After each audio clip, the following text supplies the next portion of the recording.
It's dinner time. Say oras. 5:28. Grabe, crack lips kay ko.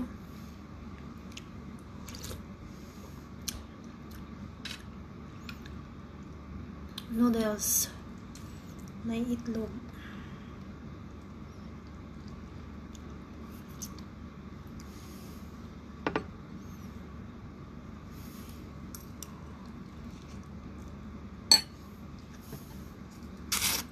Ngayon, ipomon sa ni ginamos. Biyata mabuhi biyata ginamos. Oh. Lami kayo.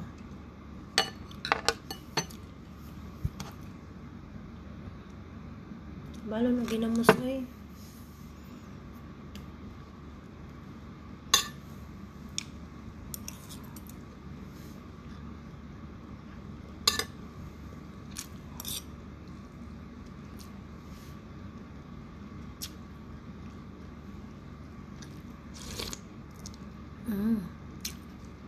Lumiyaw ko noodles.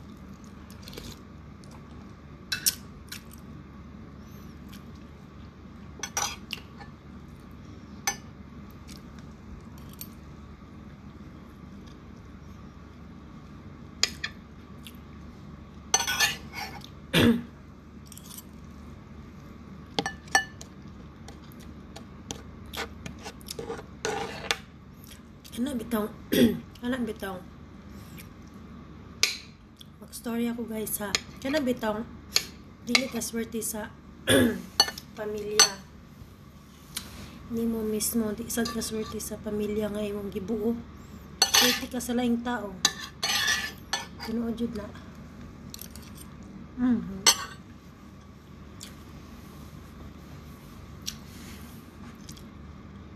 Para anak, wa kay kwarta. Di jud kami ilas pamilya.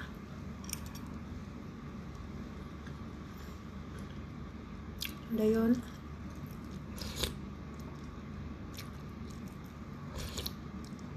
Wa kay kadaganan. Wala sa lain taong puyo. Puyo ko sa kumbaga dito sa Manila. Laguna. Iba ko trabaho. Na-apply ko. Ngayon ganito. Hindi ko ka-remember no kung kinsa to nag-ingon nga sa Work of Word PH maghimo account. Sorry ha. Yeah. Dito ko naghimo resume.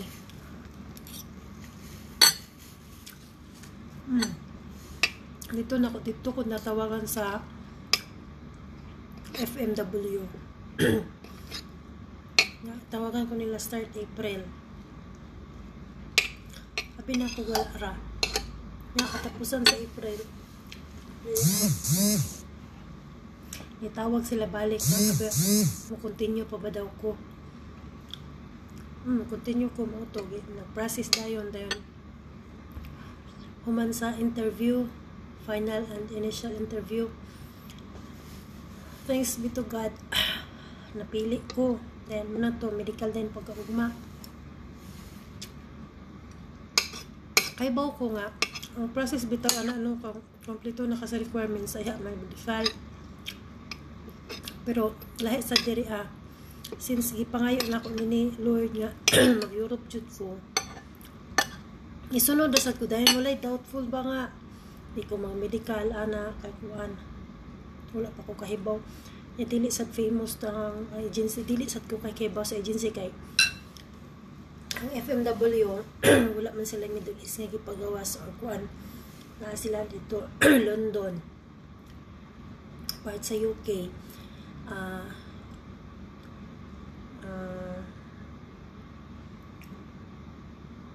New Zealand, Europe, party na sa Cyprus o party na diri sa Greece. Ano ang dala nila. Gayon, basta mga kuan ba? Mga skilled. So, medical na set ko din, bayad ko. Mahal ba gani ang medical, no? Halaling customer. Na. Mauna na. Nigutom siya ko. Habaw na na. Amo na medical. Kinaugmaan na pinako 3 days pa kay mostly ba jud 2 to 3 days ba jud ang result. Kinaugmaan itawag man na kuha na daw ko na fit na ako. So ang sunod daw nga gagahimuon requirements na yon. Apostil. Ha? Sa apostil sa niya na aning adlaw report niya diri sa office kay magkuha daw ko sa kanang list of requirements. So report ko. Pag-report na ko ato, explain daghan kayo na ato na moto nga magpakab daw ana moto nga ato ko Cebu kay Cebu mo ko graduate high school ano ko Cebu request ko school credentials. Pag request na ako after 1 week nadawat na og email nga ato day na ko sa Regional 7 DepEd ato pag ito uli kong Negros uli na akong Negros papot na po ko sa text o sa email na okay na akong gipakab. So after after 5 days 5 days jud hadawat kong text nga kuhaon ako pero na kuha din ako sa wala pa nako nakuha akong NBI ako dayon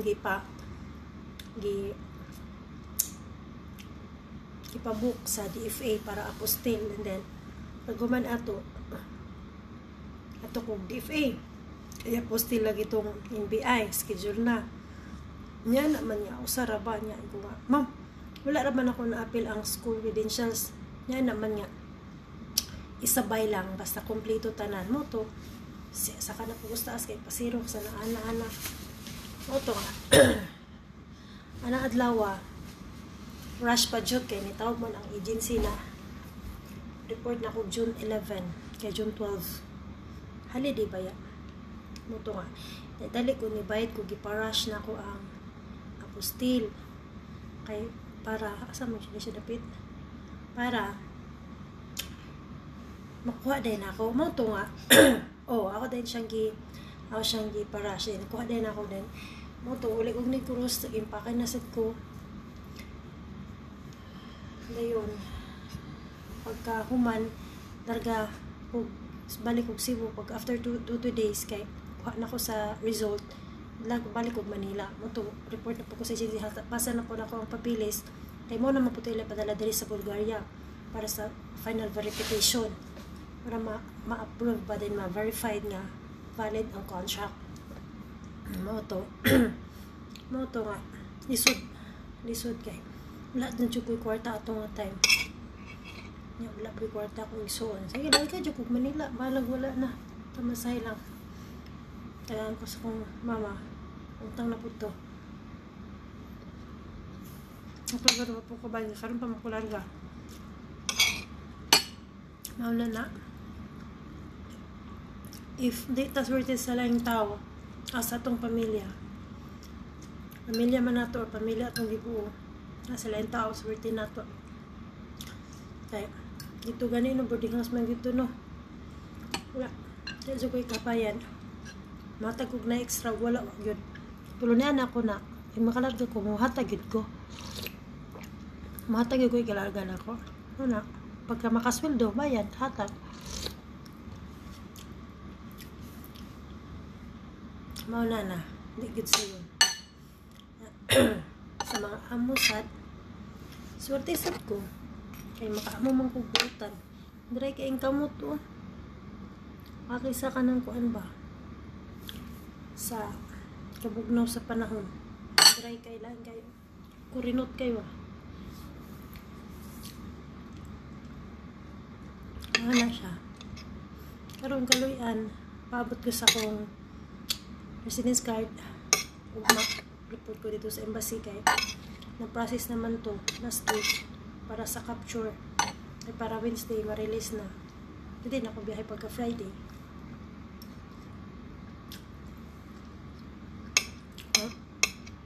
hindi man ko ka wag bank account kong dito siya ma-release sa abroad. Ang kwarta di ka euro man. Yeah, bago ma-change siya siya piso, euro to, change pa muna siya US dollar. Yan, ma-change siya dollar, ayaw pa siya ma-change sa piso. Long process kayo. Which is, kailangan dyan nga. Ulaton ba? At least, hapit na yun. Kaya nag-use sa time nga. God heard my prayers.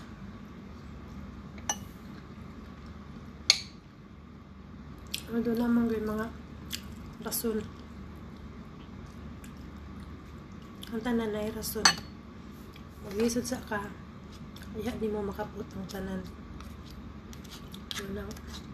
Sa mga gusto mag-Europe, ilang, dayon lang.